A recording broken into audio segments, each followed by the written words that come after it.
الحمد لله نحمده ونستعينه ونستغفره ونؤمن به ونتوكل عليه ونعوذ بالله من شرور أنفسنا ومن سيئات أعمالنا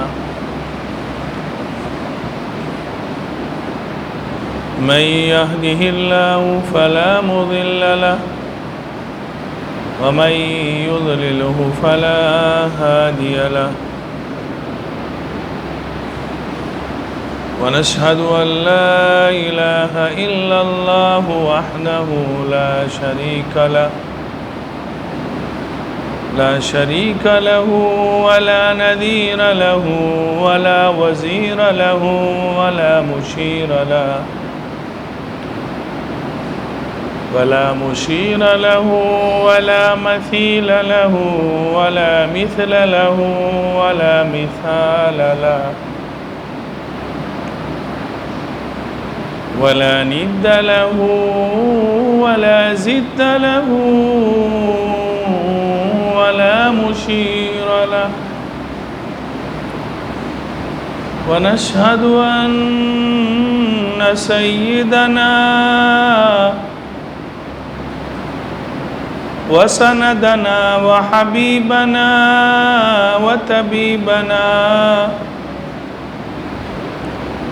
وطبيب قلوبنا محمدا عبده ورسوله أما بعد فأعوذ بالله من الشيطان الرجيم بسم الله الرحمن الرحيم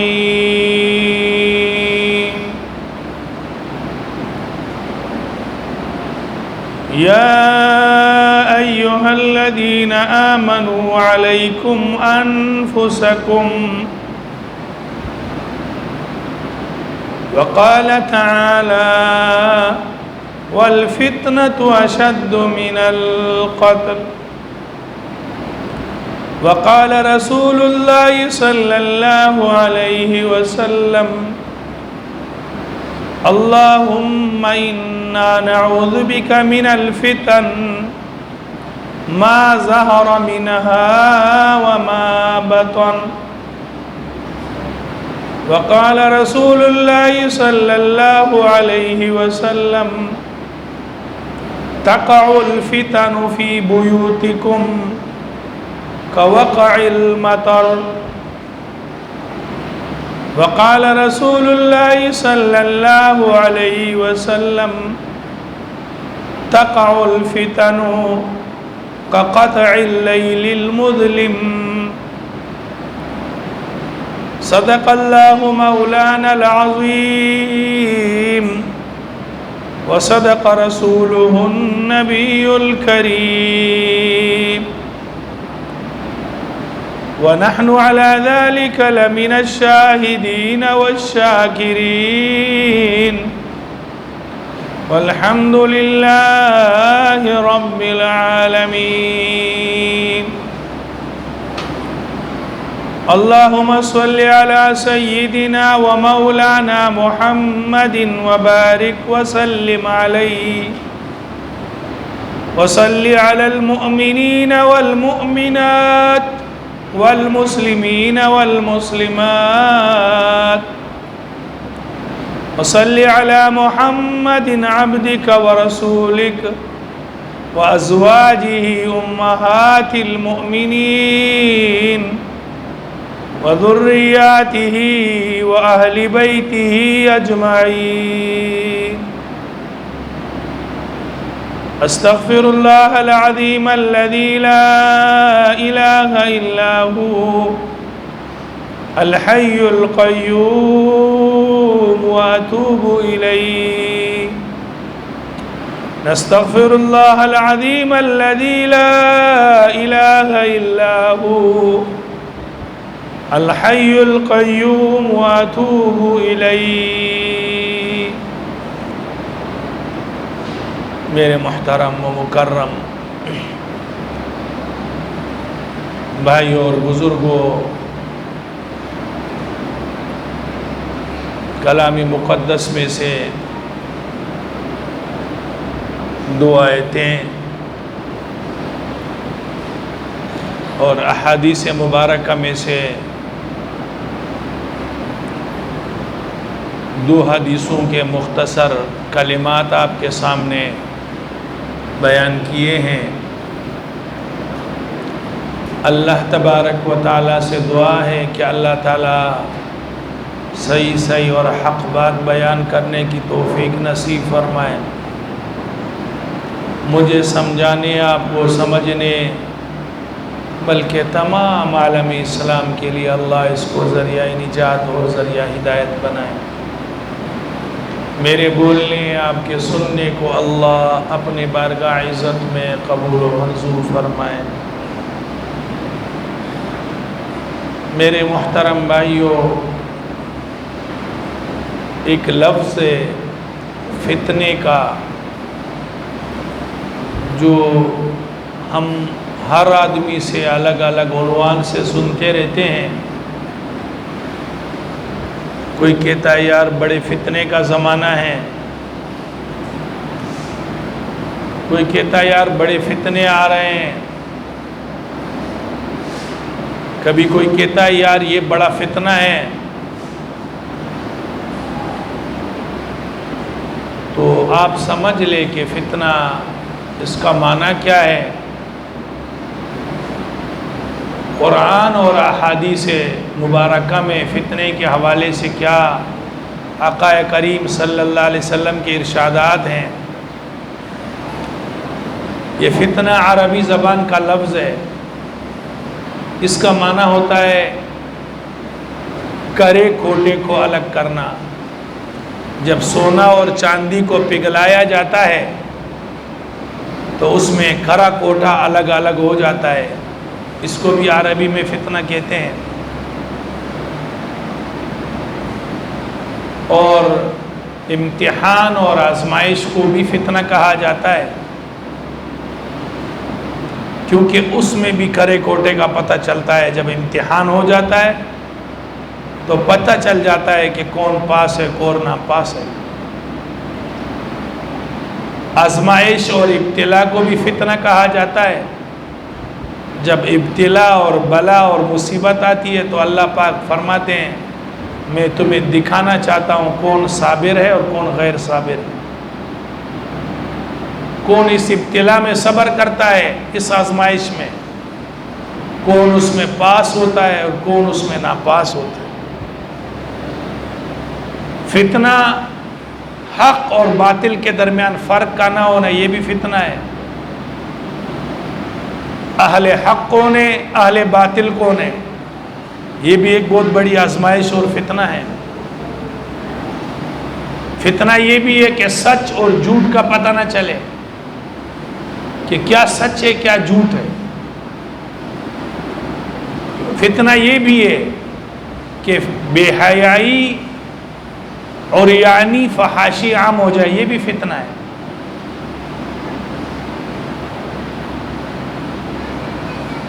تو یہ فتنہ عربی زبان میں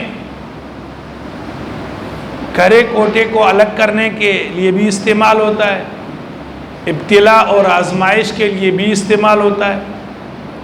حق اور سچ کا پتہ نہ چلے، حق اور باطل کا پتہ نہ چلے، سچ اور جھوٹ کا پتہ نہ چلے،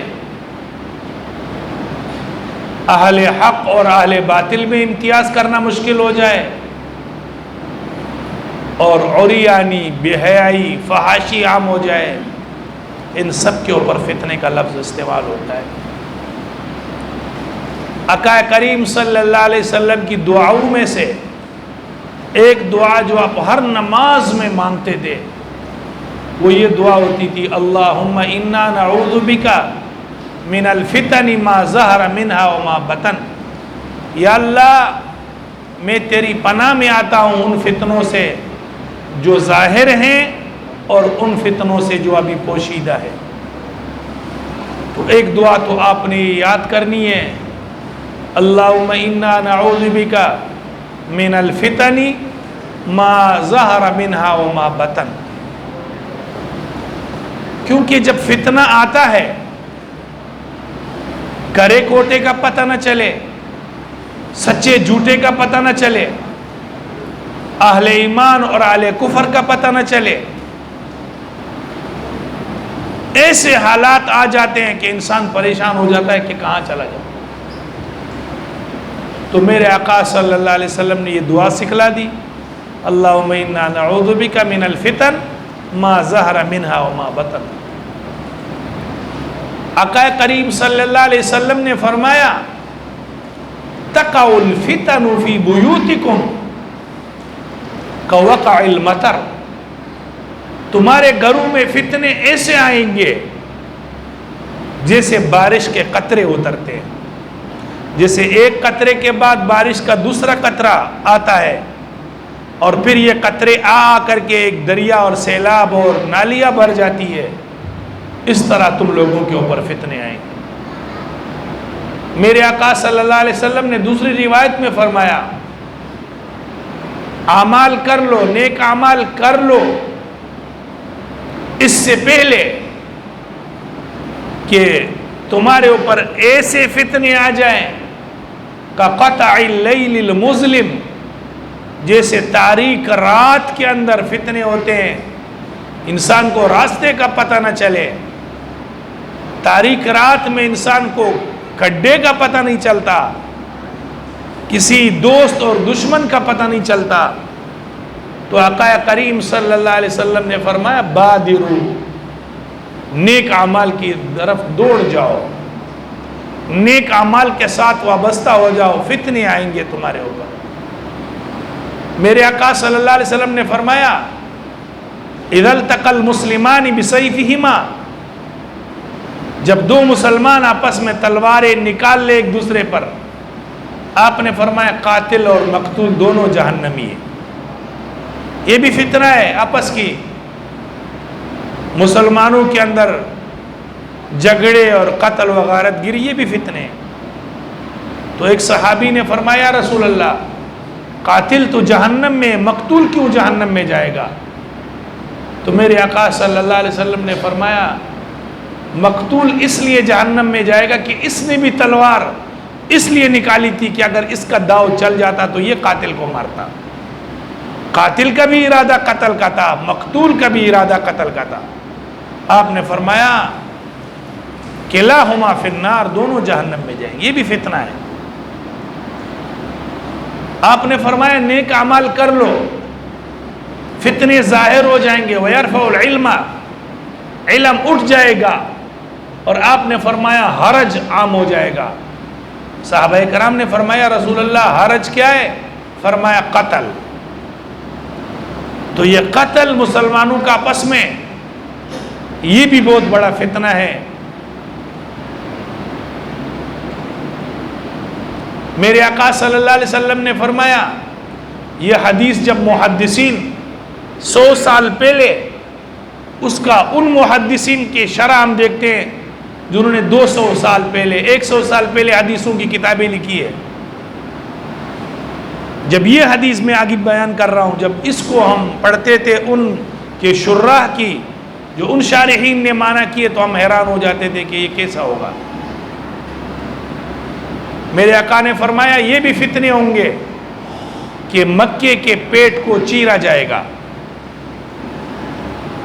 اب 100 سال پہلے جس نے حدیث کو پڑھا اور اس کی تشریح لکھی وہ حیران تھا کہ مکے کے پیٹ کو کیسے چیرا جائے گا. یہ تو سارا پہاڑی اور سنگلاخ پتھروں کا علاقہ ہے. لیکن اب جب کوئی آدمی حرمین جاتا ہے دیکھتا ہے تو حیران ہو جاتا ہے کہ پہاڑوں کو چیر دیا گیا ہے، ان میں سے راستے بنائے گئے. آپ نے فرمایا ایسے راستے ہوں گے، ایسے چیرا جائے گا جیسے نہر کے لیے، ٹیوب ویل کے لیے راستے بنائے جاتے ہیں. آگے فرمایا کہ ان کی جو تعمیرات ہوں گی، ان کی جو عمارتیں ہوں گی وہ مکے کے پہاڑوں سے بلند ہو جائے گی. 100 سال پہلے جس آدمی نے یہ حدیث پڑھی ہوگی 200 سال پہلے، وہ اس کا ترجمہ کیسے کرے گا کہ بھائی پہاڑ تو ہے، اس سے عمارتیں کیسی بلند ہو جائے گی. آج جب انسان دیکھتا ہے تو آپ نے فرمایا جب یہ زمانہ آ جائے یہ فتنوں کا زمانہ ہے. آپ نے فرمایا بیٹی اپنی ماں کی مالکن ہوگی، گھر کی مالکن ماں ہے، لیکن آپ نے فرمایا بیٹی یہ بھی فتنے کا زمانہ ہوگا، بیٹی حکم چلائے گی ماں پر. آپ نے فرمایا صلی اللہ علیہ وسلم نے بیٹا باپ کا مالک ہوگا، باپ غریب نوکر کی حیثیت سے میں دکان میں اور کاروبار میں کام کرے گا، بیٹے کے سارے اختیارات ہوں. میرے آقا صلی اللہ علیہ وسلم نے فرمایا آج جب یہ ہماری سیاہ ستہ کی کتابیں حدیث کی جو ہم آخری سال میں علماء کو پڑھاتے ہیں، ہر محدث نے اپنی کتاب کے اندر ایک عنوان رکھا ہے باب الفتن کتاب الفتن. آج جب میں یہ فتنوں کے باب پڑھ رہا تھا حیران تھا، یا اللہ،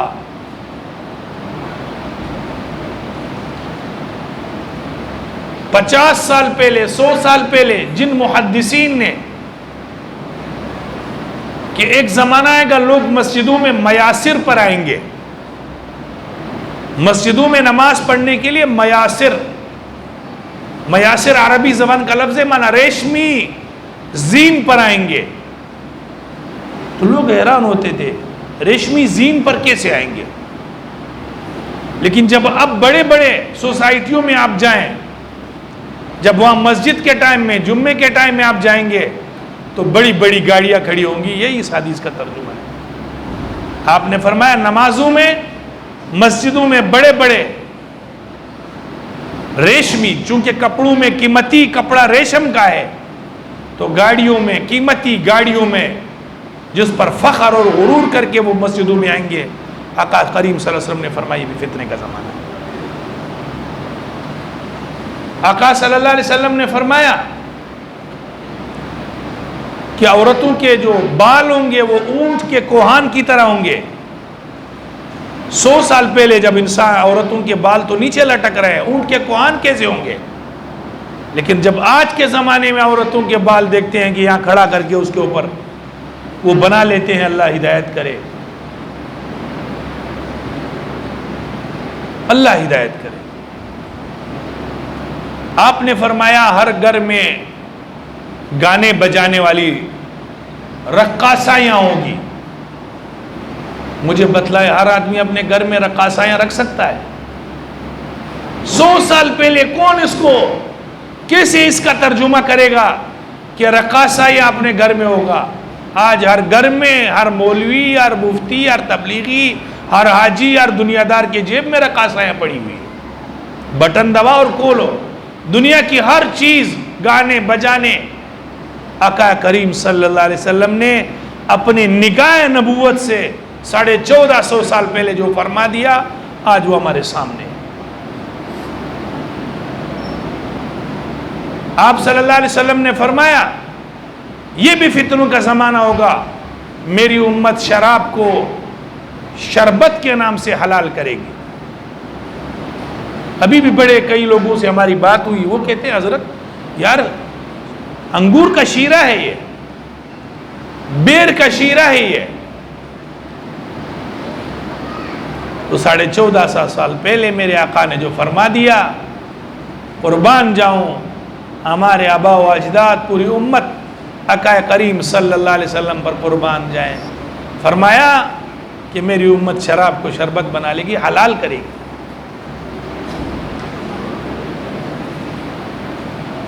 اور فرمایا سود عام ہو جائے گا. اب آپ بتائیں ہمارے بینکنگ میں سود کے بغیر کوئی بینک چل ہی نہیں سکتا. آج اگر اس سے سود آپ نکال دے تمام بینک کا نظام بیٹھ جائے گا.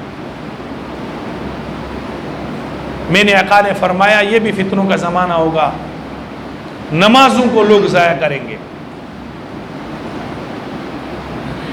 آج آپ دیکھیں کتنے گھر ہیں آپ کی سوسائٹی میں، اور فجر کی نماز میں، جمعے کے علاوہ اور نمازوں میں کتنے لوگ آتے ہیں. میرے محترم بھائیوں، جب ایسے فتنوں کا زمانہ آ جائے جب ایسے حالات ہو جائیں تو پھر اپنی فکر کرنی چاہیے انسان. آقا کریم صلی اللہ علیہ وسلم نے فرمایا بادروا بالاعمال، اپنے اعمال کی طرف دوڑ جاؤ. اگلا جملہ اپنے دل پر لکھنے کا ہے. اپنے جیسے مال کی، سونے کی، اپنی چیزوں کی آپ حفاظت کرتے ہیں کہ ایک چیز کی، اپنے گھر میں اپنے پیسوں کو، اپنی بیوی سے بھی چھپانے کی کوشش کرتے ہیں، اپنے بیٹوں سے بھی چھپانے کی کوشش کرتے ہیں. فرمایا اپنے ایمان کو اس طرح محفوظ کر کے قبر کی طرف اپنے ساتھ لے جاؤ، ورنہ تو فرمایا ان فتنوں کے زمانے میں جب ہوگا تو یصبح مؤمنا ویمسی کافرا، صبح نماز پڑھے گا، کلمہ پڑھے گا، ذکر کرے گا، مسلمان ہوگا، اور دن میں دنیا کے چند ٹکوں کی خاطر اپنا دین بیچ دے گا، دنیا لے لے گا. ان الذین یشترون بعہد اللہ و ایمانہم ثمنا قلیلا. آپ نے فرمایا چار حال جب ہو جائیں، چار باتیں آقا کریم نے فرمایا، تو پھر اپنے اعمال میں، اپنی نیکیوں میں، اپنے ایمان کی فکر کرو. نمبر ایک، جب سارا دن انسان کی سوچ اور فکر میں دنیا اور دولت اور مال ہو کہ میں کیسے مال اور دنیا دولت کماؤں، صبح فجر سے اس کی دوڑ دھوپ شروع ہو جاتی ہے شام تک کہ میں کیسے مال کماؤں. جب ایک زمانہ یہ ہو، ایک بات یہ انسانوں میں پائی جائے کہ وہ صرف یہ سوچ رکھتے ہوں کہ مال کی محبت اور مال کی اطاعت، کیسے میرے پاس مال آ جائے، حلال حرام کی کوئی تمیز نہیں ہے. نمبر دو، انسان جب اپنے نفسانی خواہشات کا غلام بن جائے، خواہش نے، نفس نے اس کو جو بول دیا، بھائی یہ کیوں کر رہے ہو، یار مولوی صاحب بس دل نے چاہا کر لیا ہے. جب نفس کا غلام ہو جائے گا خواہشات کا. نمبر دو. نمبر تین، جو چیز دلیل نہیں ہے، بات سمجھ، جو چیز دلیل نہیں ہے اس کو بطور دلیل کے پیش کریں گے. بھائی یہ کام آپ کیوں کر رہے ہیں، یار سعودی والے کر رہے ہیں نا. بھائی سعودی والوں کا کوئی فعل یہ ہمارے لیے دلیل نہیں ہے. جو چیز دلیل نہیں ہے اس کو بطور دلیل کے پیش کرنا. بھائی یہ آپ کام کیوں کر رہے ہیں، یار ساری دنیا کر رہی ہے. یار بھائی آپ یہ گناہ اور یہ غلط ترتیب کیوں کر رہے ہیں، یار سارے لوگ کر رہے ہیں. تو جو چیز دلیل نہیں ہے اس کو بطور دلیل کے پیش کریں گے. نمبر تین. نمبر چار یہ ہے کہ یہ اپنے اوپر فخر اور گمنڈ میں رہے گا کہ میں بہت نیک ہوں. جب یہ چار حالات پیدا ہو جائیں تو قرآن نے فرمایا یا ایھا الذین آمنوا علیکم انفسکم، اپنے آپ کی فکر کرو. ایک صحابی نے فرمایا رسول اللہ ہم اپنے آپ کی فکر کریں، تبلیغ نہ کریں. قرآن میں تو تبلیغ کا بھی حکم ہے، امر بالمعروف نہی عن المنکر کا بھی حکم ہے، نیکی کا حکم ہے، برائی سے روکنے کا حکم ہے. آپ صلی اللہ علیہ وسلم نے فرمایا جب ایسے فتنے ہو جائیں تو ایسے لوگوں سے مت الجھو جس کا مقصود زندگی دنیا ہو، جس آدمی کا مقصد جو ہے وہ صرف اپنے نفس کی خواہشات ہو، اور جو آدمی دنیا کو آخرت سے مقدم سمجھتا ہو، جو آدمی اپنے گمنڈ اور فخر میں ہو، اور جو آدمی جو چیز دلیل نہیں ہے اس کو بطور دلیل اور ثبوت کے پیش کرتا ہو، فرمایا اب اپنی فکر کر. میرے آقا نے فرمایا گھر کے ٹاٹ بن جاؤ، اپنے گھر کے قالین بن جاؤ. ٹاٹ کا لفظ ہے حدیث میں. پہلے جب کوئی چیز بچھاتے تھے تو مہینے 2 مہینے بعد اٹھاتے تھے، اب بھی گھروں میں جو چیزیں بچھائی جاتی ہے مہینے 2-3 مہینے. فرمایا اپنے گھر کے ٹاٹ بن جاؤ. ان فتنوں کی طرف نظر نہ کرو، فتنوں کی طرف نظر کرو کہ تم بھی اس میں بہ جاؤ گے. تو میرے محترم بھائی اور بزرگوں، اپنے ایمان کو جو سب سے قیمتی سرمایہ ہے اس کو محفوظ کرنے کے لیے مساجد کے ساتھ وابستگی، تبلیغی مراکز کے ساتھ وابستگی، خانقاہوں کے ساتھ وابستگی، اہل اللہ اور علماء کے ساتھ وابستگی، یہ چیزیں ضروری ہے. تو یہ ہمارا جو سرمایہ ایمان ہے یہ محفوظ رہے گا. ورنہ آج جب میں یہ کتاب الفتن پڑھ رہا تھا، کوئی 72 کے قریب حدیثیں میری نظر سے گزری یا 73 حدیثیں جس میں ایسے ایسے فتنوں کا تذکرہ ہے کہ جو آدمی جیسے ابھی یہ سورج نکلا ہوا ہے ایسے وہ فتنے ہمیں نظر آ رہے ہیں. اس لیے اپنے ایمان کی اپنے بچوں کو بھی دعائیں سکھائیں، خود بھی، اور یہ فتنوں سے حفاظت کی دعائیں، اور فتنے والے علاقوں سے، فتنے والے جگہوں سے اپنے آپ کو محفوظ فرمائیں۔ اللہ مجھے اور آپ کی اور پوری امت مسلمہ کی ان فتن سے محفوظ فرمائیں، اور اپنی ایمان کو ہم قبر تک سے ہی سلامت لے جائیں۔ وآخر دعوانا الحمدللہ۔